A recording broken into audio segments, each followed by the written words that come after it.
ایک بہت بڑا اعتراض کیا جاتا ہے ہم پر کہ شیعہ جو لوگ ہیں وہ صحابہ کرام کو نہیں مانتے، یا مختلف قسم کے الفاظ استعمال کیے جاتے ہیں۔ آج کی میری مجلس میں قطعاً کو یہ نہ سمجھے کہ میں کسی پر تنقید کر رہا ہوں، میں صرف اور صرف اپنے موقف کی وضاحت کر رہا ہوں۔ ہمارا شیعان حیدر کرار کا نظریہ کیا ہے، اور ہم پیغمبر اکرم کے صحابہ کرام کو کیا سمجھتے ہیں، کیا مقام ہے ہماری نظر میں صرف اس کو واضح کرنا چاہتا ہوں۔ اور چند ایک ایسی غلط فہمیاں کہ جو اس ٹاپک کو سامنے رکھ کے معاشرے میں پھیلائی گئی ہیں اور لوگوں کو اہل تشیع سے دور کرنے کا ایک بنیادی ٹائٹل یہی رکھا گیا کہ یہ دشمن صحابہ ہیں، میں اس ٹائٹل پر بھی گفتگو کرنا چاہوں گا تاکہ یہ پیغام دنیا والوں تک پہنچ جائے کہ شیعان حیدر کرار پیغمبر سے لے کر آخری حجت تک ہر امام کے ہر اس صحابی کا احترام کرتے ہیں کہ جس نے اپنی صحابیت کو سمجھتے ہوئے، اپنے مقام کو سمجھتے ہوئے جس کے صحابی تھے ان کی اطاعت کا حق ادا کیا ہے۔ کوئی بھی شیعہ کسی صحابی کی توہین نہیں کرتا، اور ساتھ یہ بھی یاد رکھیں، اور کسی منافق کو ہم صحابی بھی نہیں کہتے۔ کسی صحابی کی توہین بھی ہمارے نزدیک جائز نہیں ہے، اور کسی منافق کو صحابی کہنے کی جرت بھی ہمارے پاس نہیں ہے۔ اب سورہ منافقون جن لوگوں کے بارے میں نازل ہوا، ہم کس منہ سے انہیں صحابی مانیں؟ اتنی تو اجازت دینی چاہیے کہ ہم قرآن کے مطابق یہ کہہ سکتے ہیں بھئی صحابہ کی فہرست میں کچھ ایسے لوگ تھے کہ جن کے کردار کی وجہ سے، جن کے کریکٹر کی وجہ سے اللہ کو پورا سورہ نازل کرنا پڑا، اور سورہ کا نام ہی سورہ منافقون رکھا۔ مصداق تھے تو ایمان آیا۔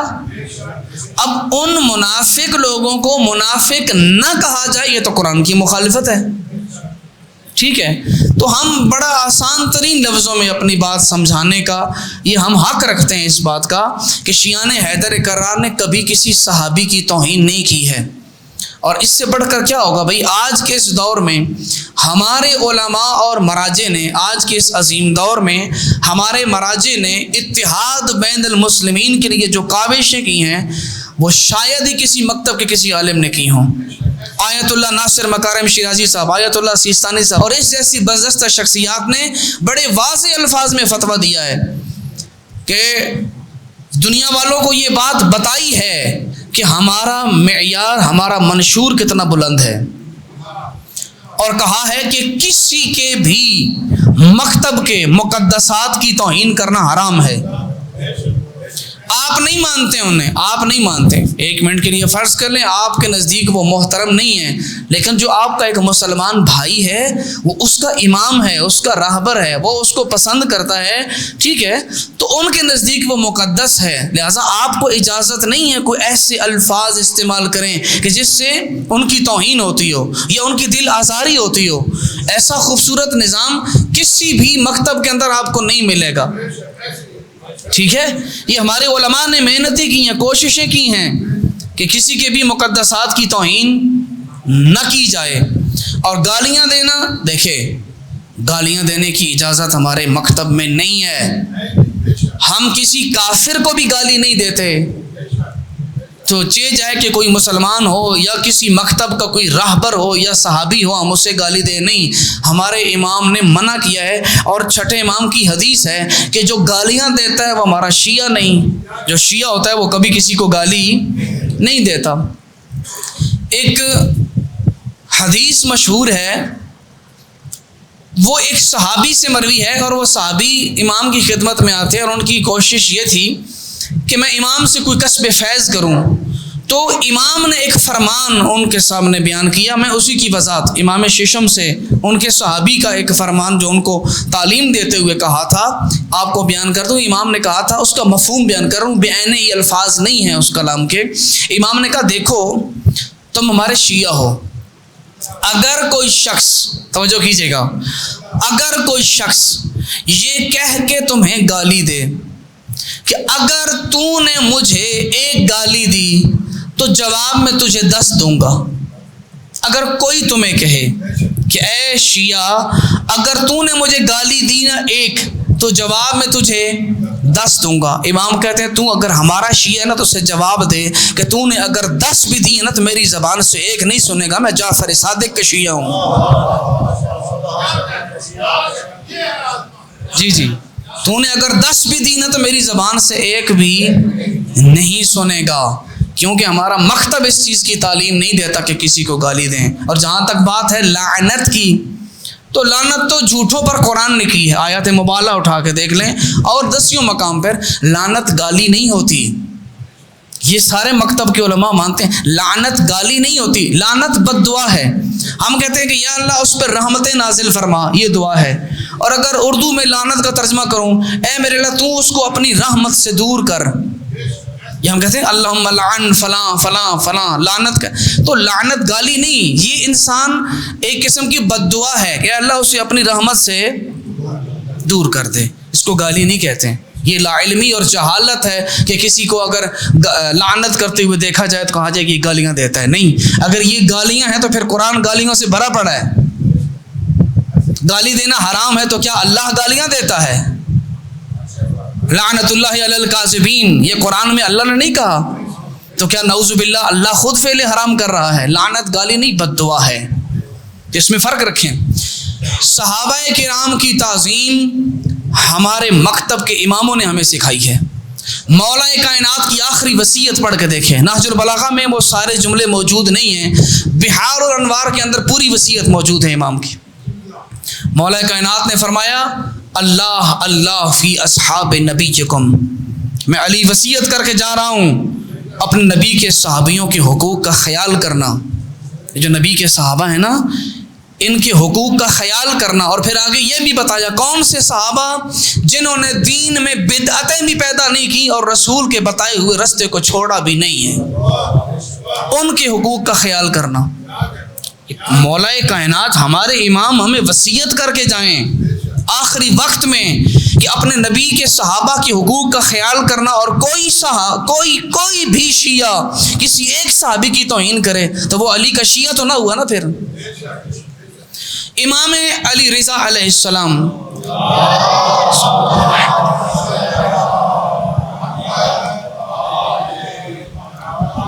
امام علیہ السلام نے مأمون کو ایک خط لکھا اور وہ خط پڑھنے والا ہے. اس خط میں اسلام کی جتنی بنیادی تعلیمات ہیں نا وہ ساری امام نے بیان کی ہیں. اور اس کے اندر صحابہ کرام کے بارے میں جو جملے مولا امام رضا علیہ السلام نے ارشاد فرمائے، امام نے فرمایا الذین مضوا علی منہاج نبیہم، کہ صحابہ وہ ہیں کہ جنہوں نے اپنی ساری زندگی نبی کے رستے کو نہیں چھوڑا، اس پر کاربند رہے.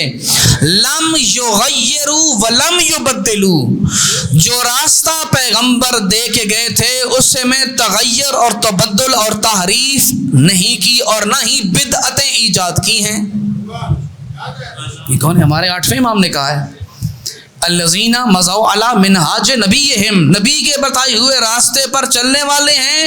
لم یغیروا ولم یبدلوا، انہوں نے نبی کی بتائی ہوئی چیزوں میں نہ تبدیلی کی، نہ اس میں تحریف کی اور نہ ہی اس کو چینج کیا اور نہ ہی انہوں نے کوئی بدعتیں ایجاد کی. بلکہ میں تو یہ کہوں گا ہمارا نظریہ تو صحیح بخاری کے مطابق ہے. کتاب الحوض اٹھا کے دیکھ لیں، صحیح بخاری ہمارے محترم اہل سنت کی بہت بڑی کتاب ہے.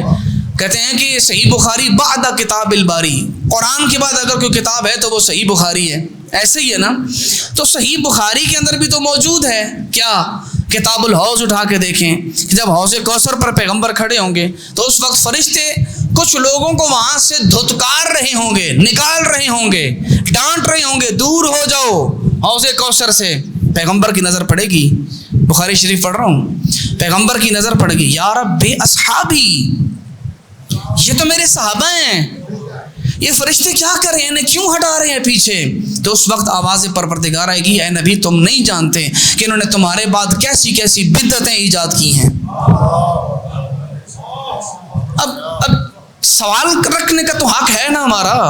اب سوال کرنا بھی توہین تھوڑی ہے. کیا اب صحیح بخاری میں جن افراد کو حوض کوثر سے ہٹایا جا رہا ہے اور اللہ کہہ رہے ہیں نبی تم نہیں جانتے ہو کہ تمہارے پاس کیا کیا بدعتیں کی ہیں, ہم ان کو بدعتی کہیں یا صحابہ کہیں؟ اتنا تو حق بنتا ہے سوال کرنے کا انسان کو.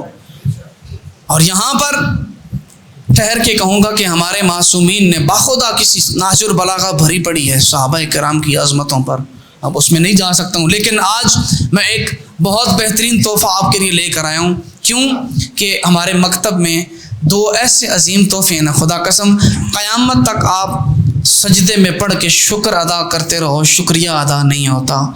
جو اللہ نے ہمیں نہج البلاغہ جیسا تحفہ عطا کیا اور صحیفہ سجادیہ جیسا تحفہ. مولا سجاد کی دعائیں, امام علیہ السلام نے اپنی دعاؤں میں 4 نمبر پر غالباً جو دعا آتی ہے اس دعا کے اندر وَقَانَ مِن دُعَائِهِ عَلَيْهِ السَّلَامُ فِي الصَّلَاةِ عَلَىٰ اتِّبَاعِ الرُّسُلِ, کہتے ہیں کہ امام علیہ السلام نے اپنی دعا میں ان لوگوں کا ذکر کیا کہ جو انبیاء اور رسل کی اتباع کرنے والے تھے, اور بالخصوص نبی اکرم کے سچے اور سچے صحابہ کرام. امام نے اپنے ہاتھ اٹھائے, ان صحابہ کرام کے لیے دعا مانگی, اور جن کے لیے امام نے مانگی ہے ان کی جوتیوں کے بھی نوکر ہے سب. ہم ان کی جوتیوں کے بھی نوکر ہیں. الفاظ توجہ کیجیے گا, ٹھیک ہے. امام علیہ السلام نے اپنی دعا کے اندر انبیاء کے صحابہ کا ذکر کرتے کرتے جب یہاں پر پہنچے, امام فرماتے ہیں یہاں پر کہ اللہم واصحاب محمد خاصۃ الذین احسنوا الصحابہ. کیا فرمایا؟ اے میرے پروردگار بار الہ خصوصیت سے میں سجاد دعا مانگ رہا ہوں, بالخصوص دعا مانگ رہا ہوں. کن کے بارے میں؟ اصحاب محمد میں سے ان افراد کے بارے میں جنہوں نے پوری طرح پیغمبر کا ساتھ دیا ہے, ساتھ چھوڑا نہیں ہے. جنہوں نے پوری طرح پیغمبر کا ساتھ دیا اور ان کی نصرت میں پوری شجاعت کا مظاہرہ کیا, اور ان کی مدد پر کمر بستہ رہے, اور ان پر ایمان لانے میں جلدی اور ان کی دعوت کی طرف سبقت کی. اور اس کے بعد فرمایا اور جب پیغمبر نے اپنی رسالت کی دلیلیں ان کے گوش گزار کی, پیغمبر نے خطبہ دیا, اللہ نے مجھے نبی بنا کے بھیجا ہے, اللہ نے مجھے رسول بنا کے بھیجا ہے, قرآن کی آیات پڑھ کر سنائی, اپنی دلیلیں دیں, تو سب سے پہلے لبیک کہنے والے کون تھے؟ امام نے کہا جیسے ہی پیغمبر نے دلیلیں دیں تو انہوں نے لبیک ہی, اور ان کا بول بالا کرنے کے لیے بیوی بچوں تک کو چھوڑ دیا. کہا تم بیوی بچے گھر میں رہو, جہاں رسول ہوں گے ہم نے دنیا والوں کو بتانا ہے اللہ نے کیسا نبی بھیجا ہے. ایسے صحابہ کرام بیویاں بچے گھر بار چھوڑ دیا نصرت مصطفیٰ میں. امام کہتے ہیں میں ان کے لیے دعا مانگ رہا ہوں پالنے والے. جیسے ہی پیغمبر نے اپنی دلیلیں پیش کی, سب سے پہلے لبیک کہنے والے وہی صحابہ تھے, سبقت کی. اور اس کے بعد فرمایا, کہتے ہیں اور امر نبوت کے استحکام کے لیے باپ اور بیٹوں تک سے جنگیں کی ہیں. احد اور بدر اٹھا کے دیکھیں, ادھر رسول کے ساتھ کھڑے ہو کے بندہ جنگ کر رہا ہے, رسول کے مقابلے میں آنے والوں میں وہ جو جنگ کر رہے تھے اصحاب, کوئی ان کا باپ ہے, کوئی ان کا بیٹا ہے, کوئی ان کا بھائی ہے. وہ کون صحابہ تھے جنہوں نے پیغمبر کی نصرت کے لیے نہ اپنے باپ کو دیکھا, نہ اپنے بیٹے کو دیکھا, نہ اپنے بھائی کو دیکھا. کیا ایسے صحابی کی کوئی شیعہ توہین کر سکتا ہے؟ نہیں کر سکتا. قربانی ہے. اسلام کا پودا جب لگایا پیغمبر نے تو ساتھ دینے والے کون تھے؟ یہی صحابہ کرام تھے جنہوں نے جنگیں لڑی ہیں. تو جنگیں حضور اکرم میدان میں جاتے تھے تو ساتھ صحابہ کا ہی لشکر لے کے جاتے تھے نا, کوئی کہیں اور سے تو کوئی مخلوق نہیں آتی تھی پیغمبر کی نصرت کرنے کے لیے. تو امام نے کہا کہ انہوں نے اپنے باپ اور بیٹوں تک سے جنگیں کی ہیں. اور اگلی بات سنیے گا, اور نبی کریم کے وجود کی برکت سے کامیابی حاصل کی. صحابہ لڑے ہیں لیکن اس میں برکت کس کی تھی؟ وہ جو آخری نبی ان کے درمیان تھا, اللہ نے اس کے وجود کی برکت سے صحابہ کو نصرت عطا کی دشمنوں کے مقابلے میں. اور اس کے بعد فرمایا کہ اس حالت میں اللہ نے نصرت کی, وہ جنگ کر رہے تھے, اس حالت میں کہ ان کی محبت یعنی پیغمبر کی محبت صحابہ کے دل کے ہر رگ و ریشے میں بسی ہوئی تھی. صحابہ کے پورے تن من وجود میں اگر کسی کی محبت تھی تو وہ آخری نبی کی محبت تھی. امام سجاد فرما رہے ہیں، اور ان کی محبت اور دوستی میں ایسی نفع بخش تجارت کے متوقع تھے کہ جس میں کوئی نقصان نہ ہو۔ آخرت کا سودا کر رہے تھے، وہ دنیا کے طالب نہیں تھے، وہ یہ جنگیں کر کے محمد کی نصرت کر کے آخرت بچا رہے تھے اپنی۔ اور اس کے بعد اور جب ان کے دین کے بندھن سے وابستہ ہوئے، اچھا کچھ لوگوں نے اسلام قبول کیا، پیغمبر کے ساتھ ہوئے، ہوا کیا؟ ان کے قوم نے چھوڑ دیا، ان کے قبیلے والوں نے چھوڑ دیا۔ ساڈے جاتے نا دعائے خیر آکھ چھڑیے بے ساڑا مرن جون مک گیا ہے، یہی ہوتا ہے نا۔ تو یہی ہوا، جب پیغمبر کے ساتھ دینے کا وعدہ کیا تو ان کی قوم قبیلے نے انہیں چھوڑ دیا، اور جب ان کے سایہ قرب میں منزل کی تو اپنے بیگانے ہو گئے۔ جو اپنے تھے پیغمبر کے ساتھ ہونے کی وجہ سے وہ کیا ہو گئے جی؟ بیگانے ہو گئے۔ تو اے میرے معبود، آخری جملے توجہ کیجیے گا، پوری دعا میں نہیں پڑھ سکتا ہوں، آخری جملے امام نے صحابہ کا تعارف کرایا اور پھر دعا کیا مانگی؟ اے میرے معبود، انہوں نے تیری خاطر اور تیری راہ میں جو سب کو چھوڑ دیا ہے نا، کل بروز حشر جب جزا دینے کا وقت آئے نا تو ان صحابہ کو فراموش نہ کرنا، ان صحابہ کو صلہ دینا، ان کو اجر دینا جنہوں نے ہمارے جد کی مدد کی ہے، ان کی نصرت کی ہے۔ تو کیسے ہو سکتا ہے جن کا امام اپنی دعاؤں میں نبی کے صحابہ کا یہ مقام اور منزلت بیان کر رہے ہوں اور کوئی شیعہ ان صحابہ کی توہین کرے؟ یہ نہیں ہو سکتا۔ البتہ ہے کچھ لوگوں کا نظریہ ہے کہ الصحابۃ کلھم عدول، کہ سارے صحابی کیا ہیں جی؟ عادل ہیں۔ اب ان کی کتابیں پڑھ کے جب دیکھتے ہیں تو انہوں نے خود وضاحت کی ہے اس کی، کیا وہ کہتے ہیں بھی الصحابۃ کلھم عدول سے مراد یہ نہیں ہے کہ یہ سارے معصوم ہیں، غلطیاں ہوتی ہیں، خطا کار ہیں۔ اچھا یہ صرف اور صرف دیکھیں، جب بھی آپ کسی مکتب کا نظریہ بیان کریں نا، اس میں پوری ایمانداری ہونی چاہیے۔ اب یہ نہیں کہ میں نہیں مانتا ہوں تو میں بیچ میں مکس کر کے دو نمبری کر کے بیان کروں، نہیں ہے تو ہم مولا علی کے شیعہ نا، جھوٹ تو نہیں بول سکتے، جو نظریہ ہے ویسا ہی بیان کریں۔ ہاں اس کے بیان کرنے کے بعد آپ کا کوئی سوال ہے تو سوال کرنے کا تو ہر انسان قبلہ صاحب حق رکھتا ہے۔ الصحابۃ کلھم عدول، سارے صحابہ کیا ہیں جی؟ عادل ہیں۔ اچھا یہ سارے مانتے ہیں کہ یہ یہاں عادل ہونے سے مراد یہ نہیں ہے کہ وہ گناہ نہیں کر سکتے، نہیں، ان کا نظریہ ہے کہ آخری معصوم صرف پیغمبر ہیں، پیغمبر کے بعد اور کوئی معصوم نہیں ہے۔ خیر یہاں تو انہوں نے تسلیم کر لیا، تو پھر سوال تو اگلا بنتا ہے، پھر الصحابۃ کلھم عدول سے کیا مراد ہے؟ ان کے محدثین نے اپنی کتابوں میں یہ حقیقت لکھی ہے اور کہا ہے کہ الصحابۃ کلھم عدول کا مطلب یہ ہے کہ جب یہ پیغمبر کی حدیث بیان کرتے ہیں نا تو حدیث بیان کرنے میں جھوٹ نہیں بولتے، یعنی کہ جو حدیثیں، جو شریعت، جو دین اللہ کے نبی نے ان صحابہ کرام کو دیا وہ اس کو بیان کرنے میں کبھی جھوٹ نہیں بولتے۔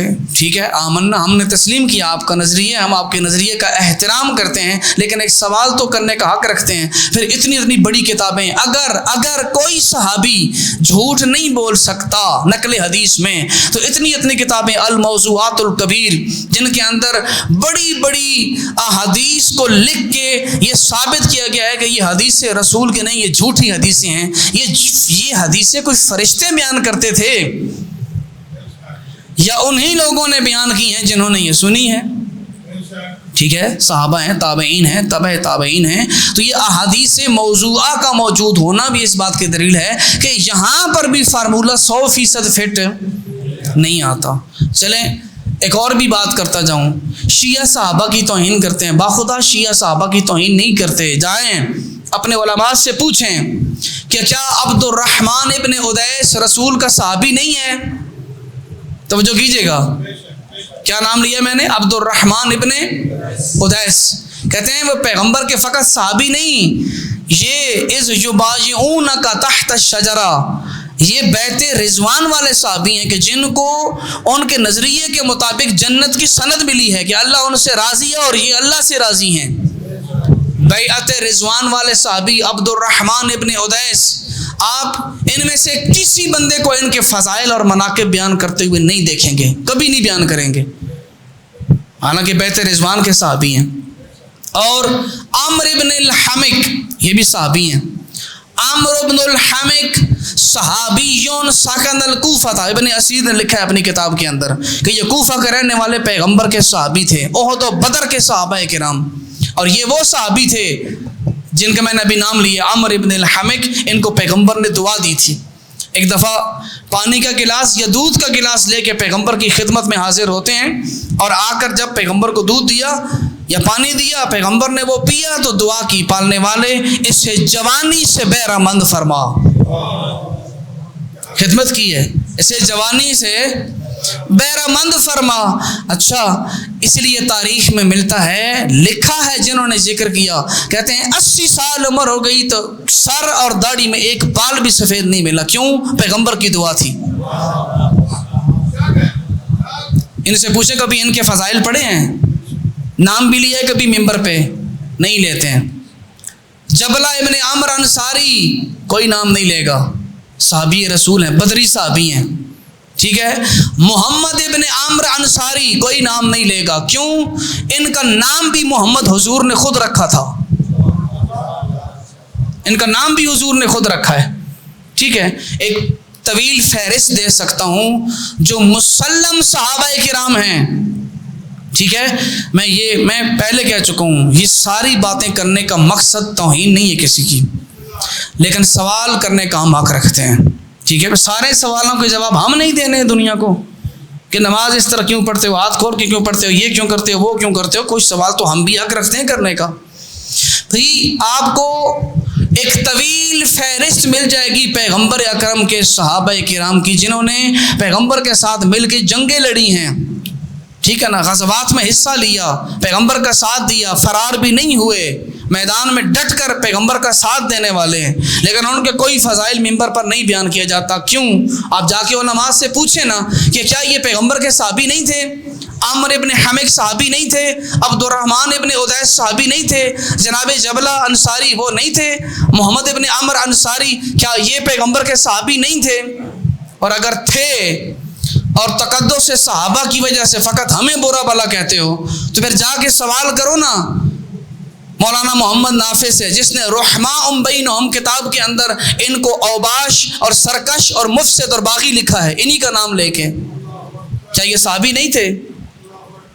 کیا تقدیس سے صحابیت کا وہ نعرہ ان مقاموں پہ یاد نہیں آتا ہے؟ مولانا مہر محمد علی، معذرت کے ساتھ میں یہ لفظ استعمال کر رہا ہوں، محمد بن ابی بکر، عبد الرحمن ابن عدیس، عمرو ابن الحمق، اتنے عظیم افراد کے بارے میں جو لفظ استعمال کیے، انتہائی معزز، خدا مجھے معاف کرے، ان کی کتاب میرے پاس موجود ہے. ان کو غنڈے کہا ہے. سارے گلے شکوے شیعوں پر ہی آتے ہیں آپ لوگوں کو. کبھی آپ نے اپنے علماء سے سوال نہیں کیا کہ یہ مسلم صحابہ کرام کو کوئی غنڈہ کہہ رہا ہے، کوئی مفسد کہہ رہا ہے، کوئی ظالم کہہ رہا ہے؟ کتابیں ہمارے پاس موجود ہیں، کسی کو ضرورت ہو تو دیکھ سکتے ہیں، نہیں تو مارکیٹ میں ملتی ہیں، کھلے عام بک رہی ہیں، وہ لے لیں، پڑھیں ان کو.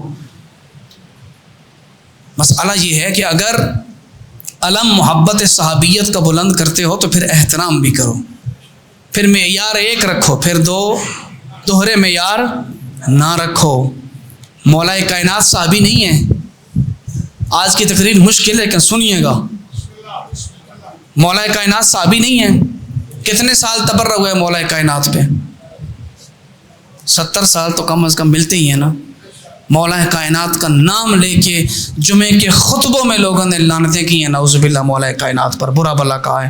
کیا وہ پیغمبر کے صحابی نہیں تھے؟ اور میں پڑھ رہا تھا فتاوی حدیثیہ میں ابن حجر حیتمی مکی نے یہ بات لکھی ہے کہ تہذیب الکمال حافظ مزی، انہوں نے اپنی کتاب کے اندر ابو نعیم اصفہانی کے طریق سے یہ بات لکھی ہے. ان سے سوال کیا گیا کہ آپ نے ایک حدیث بیان کی تھی قال رسول اللہ کہہ کے ولم یدرک، لیکن ہمیں ملی نہیں ہے. توجہ کیجیے گا، مولا کی مظلومیت بتا رہا ہوں، مولا کائنات کی مظلومیت. آج کے دور میں کتاب موجود ہے، آپ ابھی چھپی، آپ دیکھ بھی سکتے ہیں، عربی زبان میں ہے. فتاوی حدیثیہ ابن حجر حیتمی مکی، بہت بڑی عظیم ہستی. کہتے ہیں کہ جب ابو نعیم سے سوال کیا گیا کہ قال رسول اللہ کہہ کے جو حدیث آپ نے بیان کی ہے ولم یدرک، لیکن وہ جس نے وہ سوال کرنے والے نے کہا وہ تو ملی نہیں ہمیں، وہ کہاں سے آپ نے بیان کی؟ وہ کہتے ہیں کل ما قلتہ فیہ فہو عن علی. وہ جو میں نے حدیثیں بیان کی ہیں اور جو کچھ میں نے قال رسول اللہ کہہ کے کہا ہے نا، وہ رسول کی نہیں ہے حدیث، وہ اصل میں علی کی حدیث ہے. غیر انی فی زبان لا استطیع ان اذکر علیًا. لیکن دکھ اس بات کا ہے میں حجاج کے اس دور کے اندر ہوں کہ علی کا نام لینا جرم ہے. میں علی مولا کی زبان سے نکلی حدیث رسول اللہ کا نام لے کے نقل کر رہا ہوں کہ کہیں مجھے مار نہ دیا جائے علی کا نام لینے کی وجہ سے. اب جن سے ڈر تھا یہ مسلمان تھے یا غیر مسلم تھے کہ جنہیں یہ گوارا نہیں تھا کہ مولا علی علیہ السلام کا ان علی جن کہہ کے کوئی بات نقل کی جاتی. کتنا مشکل دور گزرا ہے. اس لیے تو ہم نے ان اصحاب کا ذکر کیا ہے کہ جنہوں نے اتنی مشکل دور میں ولایت آپ تک پہنچائی ہے. آج یہاں مجلسوں میں بیٹھ کے ہم خدا کا شکر ادا کر رہے ہیں ولایت علی پہ ہیں اور عزاداران مظلوم کربلا میں شمار ہوتے ہیں، تو یہ ان جرت مند افراد کا ہے کہ جنہوں نے اپنے وجود کٹوا دیے، جسم کٹ گئے، نسلیں ان کی ختم ہو گئیں، سب کچھ لٹا کے بھی انہوں نے مولا علی کی ولایت آپ کی نسلوں تک پہنچائی ہے. فرمایا کہ غیر انی فی زمان لم استطیع ان اذکر علیًا، میں علی کا نام نہیں لے سکتا. اچھا اب موقع جب ملا تو کہتے ہیں پھر انہوں نے بہت ساری حدیثیں بیان کی جو امام حسن اور اسی طرح اہل بیت سے ہیں، لیکن انہوں نے نام اہل بیت کا نہیں لیا، پیغمبر کا نام لے کے مسلمانوں کو سناتے رہے کہ کہیں علی کا اور مولا حسن کا نام لوں تو مجھے مار نہ دیں.